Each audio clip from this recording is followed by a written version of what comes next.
A very good morning. You're watching the Breakfast News on Rajya Sabha television. My name is Aishwarya Kapoor. Well, a law has started catching up.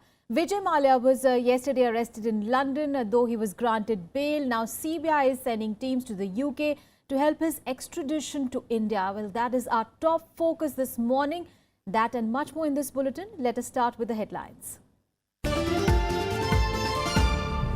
Liquor Baron Vijay Mallya granted bail after brief arrest in London. Prime Minister Modi says looters will have to return their loot. India to press for Mallya's extradition in UK court.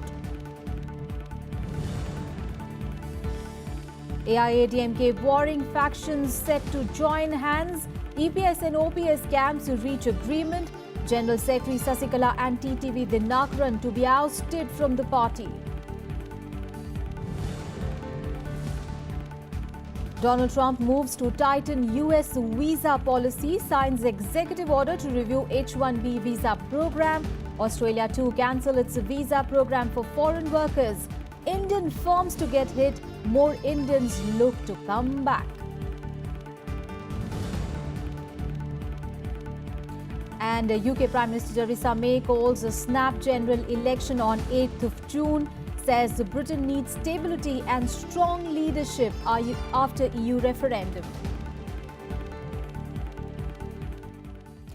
Well, first we'll talk about the political upheaval in Tamil Nadu with a new twist now, because the State Finance Minister D. Jayakumar late on Tuesday night said that the ruling Sasikala's AIADMK faction has decided to delink her, the Deputy Party Secretary TTV Dinakaran, as well as his family from this party. An influential section of Sasikala loyalists led by Chief Minister E.K. Palanisamy has extended a hand of friendship to the rival O. Selvam camp. Meanwhile, a committee is likely to be formed to steer the ruling party.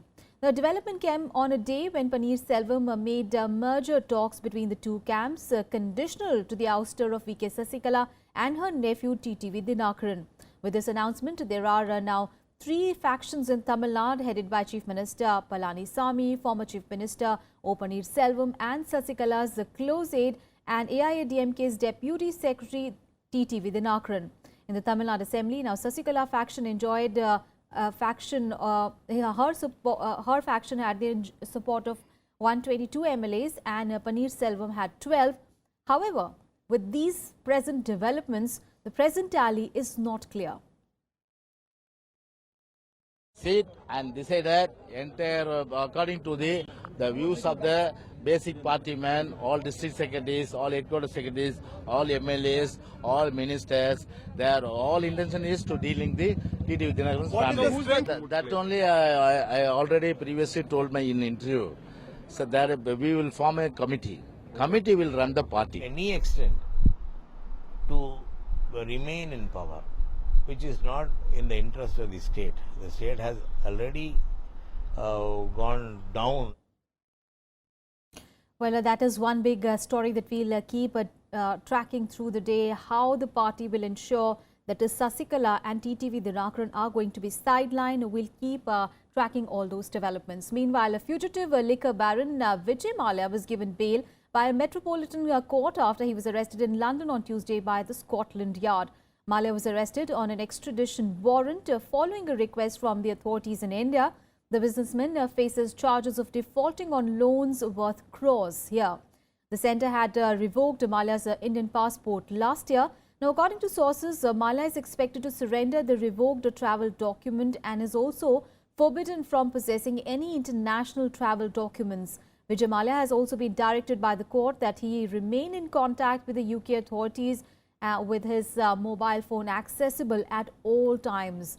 After the bailout, the Enforcement Directorate is set to file its first charge sheet against Vijay Mallya and others in the IDBI bank loan default case. Officials said that the agency has been preparing the charge sheet for quite some time now, and it will be filed in a court in Mumbai in the next few days. The agency is probing the alleged loan fraud case under the Prevention of Money Laundering Act. कि भारत सरकार ने विजय माल्या को भारत लाने के लिए हर कानूनी कार्रवाई प्रामाणिकता से किया है। उनके पासपोर्ट को कैंसिल किया गया, उनको एब्सकॉन्डर डिक्लेयर किया गया, उनके खिलाफ एक्स्ट्राडिशन कार्रवाई शुरू हुई और भारत ने बहुत मजबूती से यह पक्ष रखा इंग्लैंड में कि वो 9,000 करोड़ लगभग जनता के पैसे का डिफॉल्ट हुआ है, उसमें कई चीटिंग का भी मामला बना है, इसको लेकर वो भारत से भागे हुए हैं। इसकी प्रक्रिया होती है, उस प्रक्रिया के तहत ही हम कार्रवाई करेंगे। मेरा मानना है कि हम किसी भी ऐसा कदम नहीं उठाएंगे जो लगे कि हम कानून के विपरीत जा रहे हैं। हम और किसी भी व्यक्ति को छोड़ेंगे नहीं जो कानून की सीमा में है, जिसने देश के साथ अपराध किया है। भारतीय जनता पार्टी की सरकार लोगों की आंख में धूल झोंकना बंद करे और देश को बताए कि विजय माल्या हमारे देश में वापस कब लेकर आएंगे और कब देशवासियों का 9,091 करोड़ रुपया वापस मिलेगा।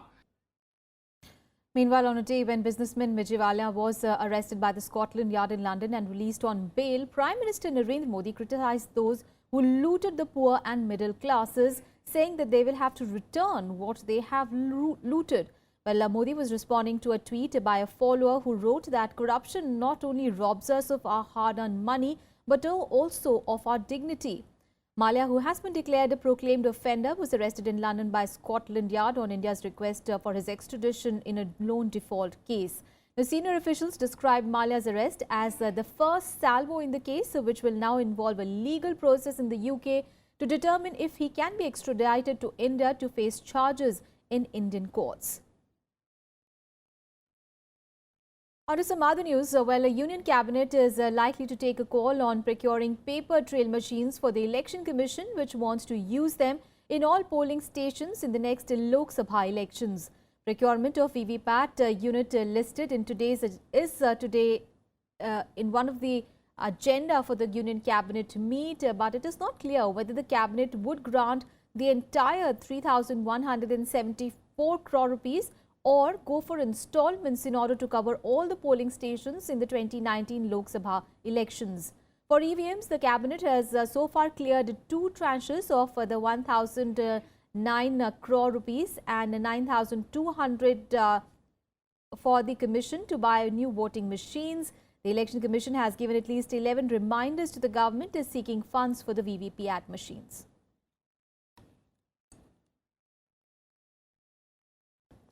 And at a time when China, Russia and Pakistan are coming together to forge an alliance on Afghanistan, now Canada has appreciated India's role in the war-ravaged country. It has shown a willingness to join hands with India in development activities in Afghanistan and also wants overall defense ties with India from sale of equipment to manufacturing. Canada's Defence Minister Harjit Singh Sajjan met Defence Minister Arun Jaitley on Tuesday to discuss defence relations between the two countries. The talks focused on security scenario in South Asia and other issues of mutual concern. And given India's importance in the Indo-Asia-Pacific region, this trip is an important opportunity to build and strengthen our bilateral relations, especially as it relates to defence. And now I am exploring working together in areas of naval cooperation with the Indian military on cold climate warfare, joint exercises, counterterrorism, and sharing advances in defense research and innovation. I'm also interested in opportunities for Canada's defense industry to develop closer ties with India. Sajjan has served in Afghanistan in joint missions against Taliban. Aware of India's activities in the war-ravaged country, Sajjan said India's work is worth emulating by other nations who want peace in Central Asia. India has actually done some really good work in Afghanistan when it comes to development. For example, with rebuilding roads, the importance of an ice-making factory, is where the fruits are brought in, so they can keep it cold. And it sounds very minor, right? But here's the interesting part. There's a soldier here with me, a captain who has served with in Afghanistan, and I was saying we're doing this wrong. We're looking at this through a Western lens. It's not going to work. Canada supplies uranium to India for peaceful purposes. With the trust quotient improving considerably these days, both sides see scope for defense cooperation, including joint manufacturing. Akhilesh Suman's report for Rajya Sabha TV. News from the national capital. In a big blow to the Congress party just ahead a week of the MCD polls, Party veteran and former Delhi Congress President Arvinder Singh Lovely joined the BJP on Tuesday. Lovely lashed out at the leadership of his former party, saying that the party is finished under them. Referring to the allegations made by the state Congress veteran A.K. Walia that tickets for MCD elections were being sold by the party leaders, Arvinder Singh Lovely said that nobody took note of his grievances.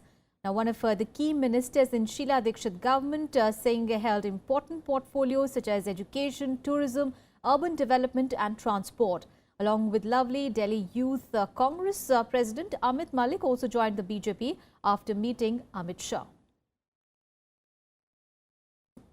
Political opportunism कह लीजिए, गद्दारी कह लीजिए, जो भी कह दीजिएगा आप, लेकिन इस तरह के लोग जिनको सब कुछ मिला हो वो भी चले जाएं तो किस पर आप विश्वास कर सकते हैं, किस पर क्या कर सकते हैं? मुख्य कारण इन सब लोगों का छोड़ना जो भी है, जिन्होंने छोड़ा है, वो यही है कि उनसे ना कोई उनको पूछता है, ना उनकी कोई सुनवाई है। तो इसलिए आउट ऑफ फ्रस्ट्रेशन जिसे कहते हैं, वो फ्रस्ट्रेशन जो कॉज किया गया है।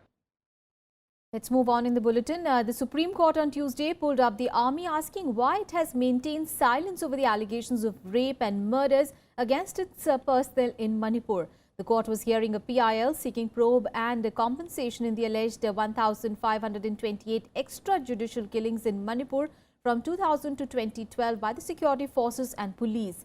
The apex court said a fair and impartial probe was needed to find out the truth behind the killings and favoured the setting up of a committee comprising senior CBI and state police officials to investigate the cases.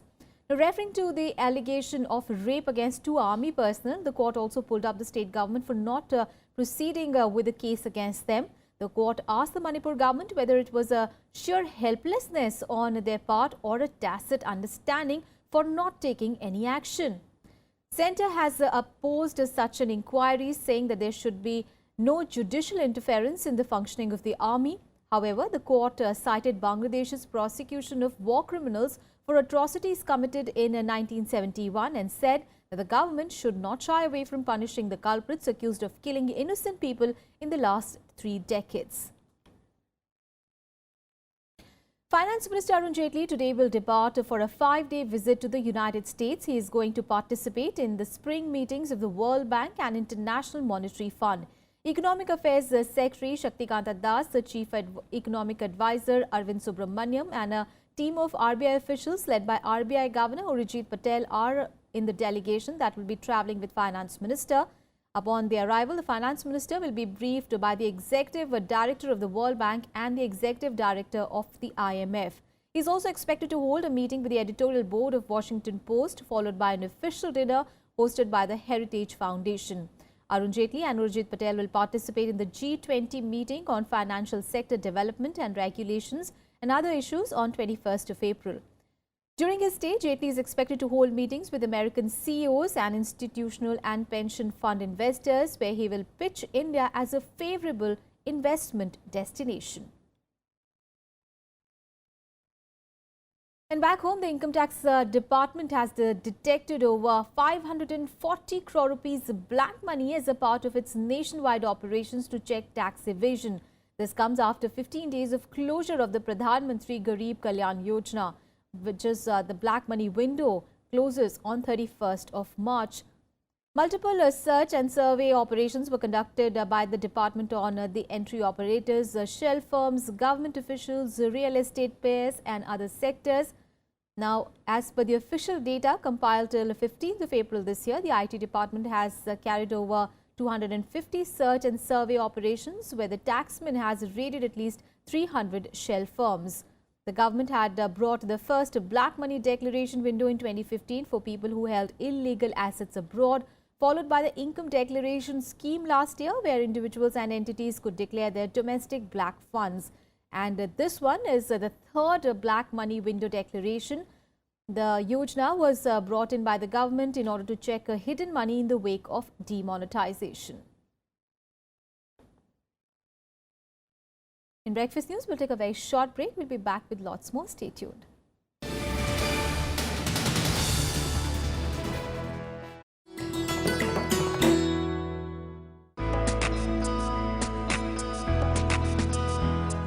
Gyan Chopper is the ancient version of Indian snakes and ladders. This intriguing game was popular among the old, the young, and the rulers as well. The chopper has its origin in the Jain philosophy. It tells the story of virtue, symbolized by the ladders, rewarded, while the vices shown by the snakes are punished. Each square, in turn, also narrates a message of wisdom.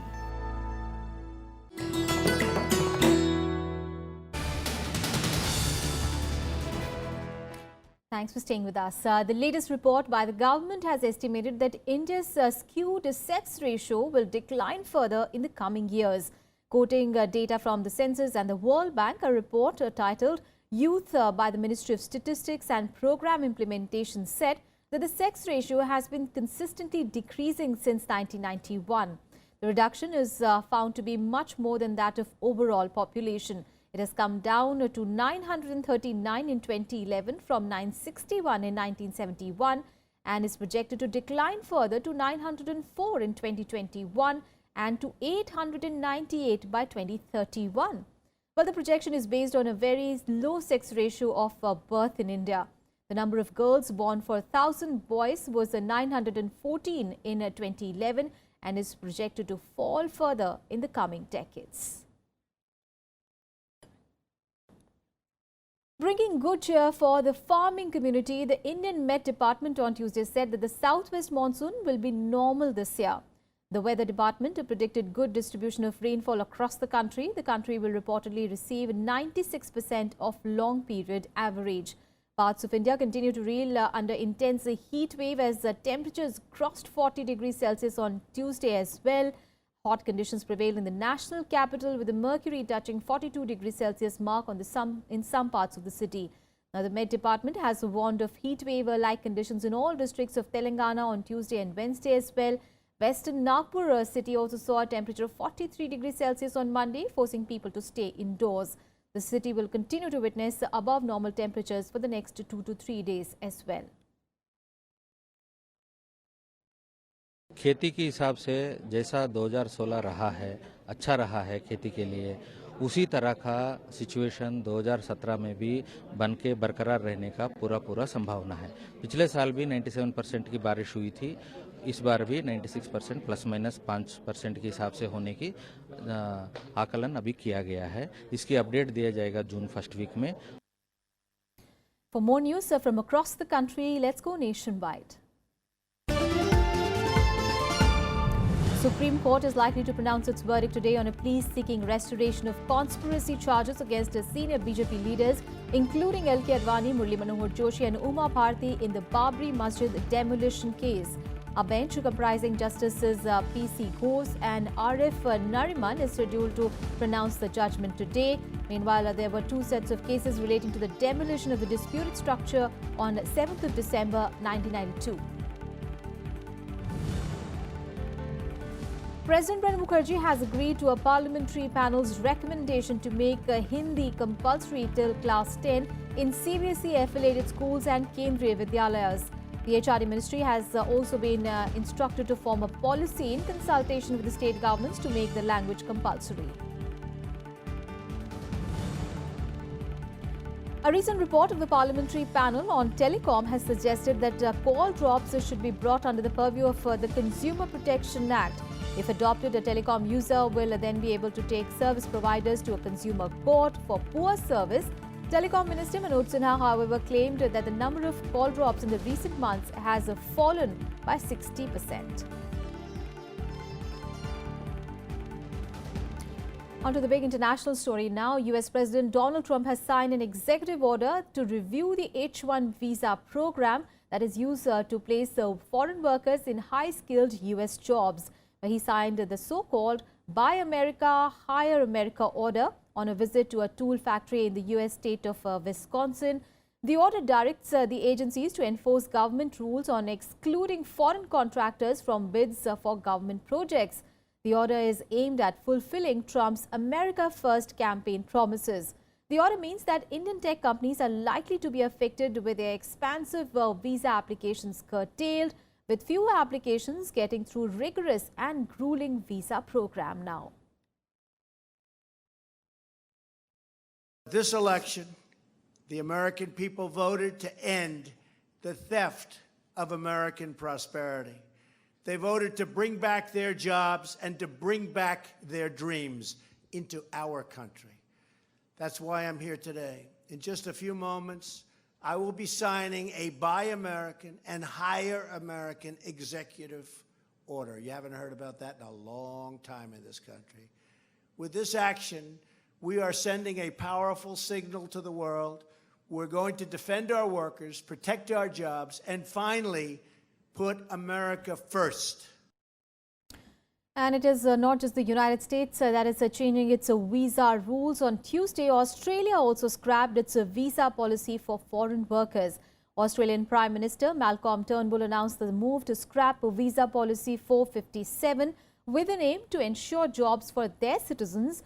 A new visa policy will instead be introduced with enough restrictions aimed at safeguarding job opportunities for the Australian workers.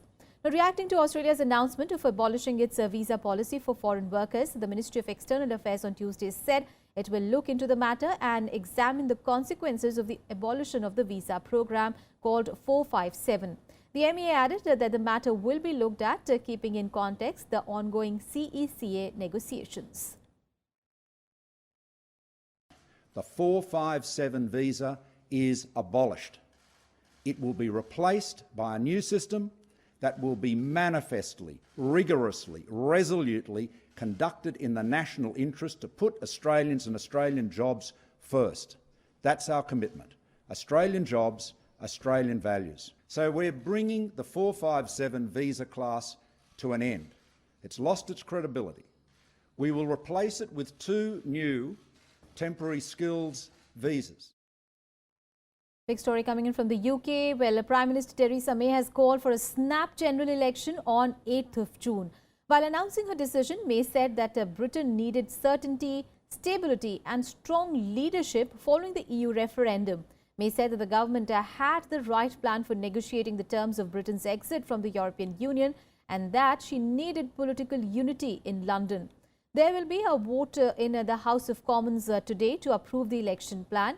May's announcement of her snap polls caught many off guard as she had earlier insisted that no election would take place before 2020. It is noteworthy that unlike her predecessor David Cameron, May was not elected as the Prime Minister but came to her position after her rivals pulled out. Labour leader Jeremy Corbyn welcomed the decision to hold elections.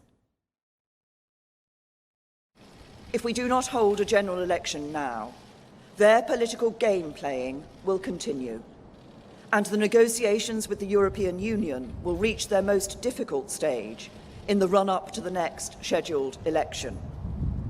Division in Westminster will risk our ability to make a success of Brexit, and it will cause damaging uncertainty and instability to the country.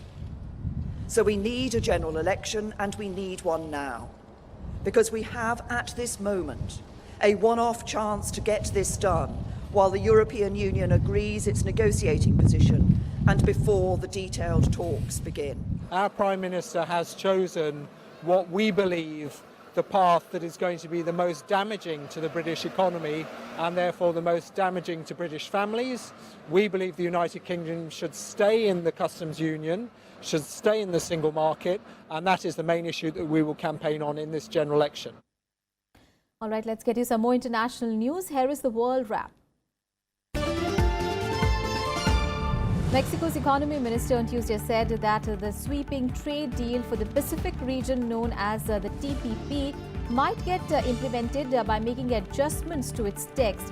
Although the US has withdrawn its stance, the TPP signatories are expected to delve deeper into the trade at the Asia-Pacific Economic Cooperation Summit that Vietnam is hosting this year. The Trans-Pacific Partnership was promoted by former US President Barack Obama and Japan as a way to counter China's influence.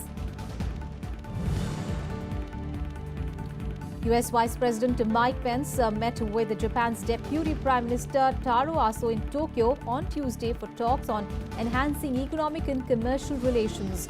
Tokyo is the second stop on Pence's 10-day tour of Asia, a trip aimed at emphasizing that US President Donald Trump wants to boost US trade in the region. Pence also highlighted the threat from North Korea.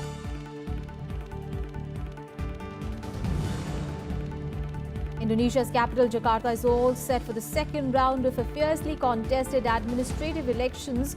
This time around, the polls have been marred by blasphemy allegations against the incumbent governor. There are two candidates in play for today's elections: the current governor Basuki Purnama or the former education minister Anies Baswedan. Now, Purnama is currently on a trial on blasphemy charges. A gunman with an apparent dislike of white people in government killed 3 people in downtown Fresno in California on Tuesday. He was taken into custody as he shouted Allahu Akbar. The suspect, identified as 39-year-old Korial Mohammed, was also wanted in connection with the fatal shooting last week of an unarmed security guard.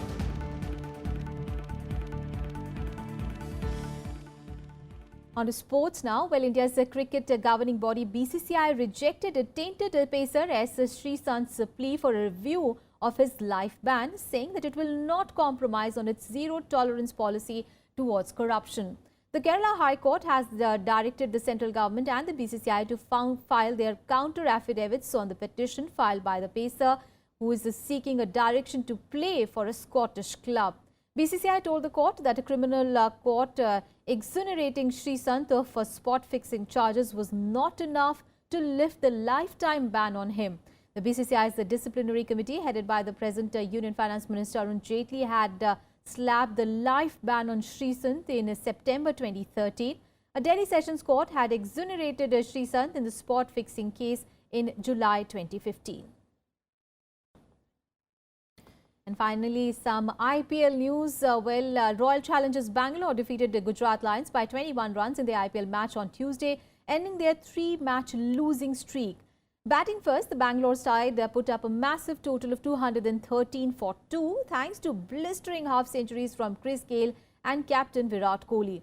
The West Indian opener scored 77 runs off 38 balls, while skipper Virat Kohli scored 64 runs off 50 balls. Gale also became the first batsman to cross the 10,000 runs mark in IPL. In reply, Gujarat opener Brendan McCullum gave his side a flying start with a swashbuckling 72 runs, but he lacked support at the other end as Lions could only manage 192 for the loss of 7 wickets in their allotted 20 overs. Yuzvendra Chahal was the pick of the bowlers for RCB as he picked up 3 wickets for 31 runs. That's all in this edition of news, but news and updates continue on Rajya Sabha television. Thanks for watching.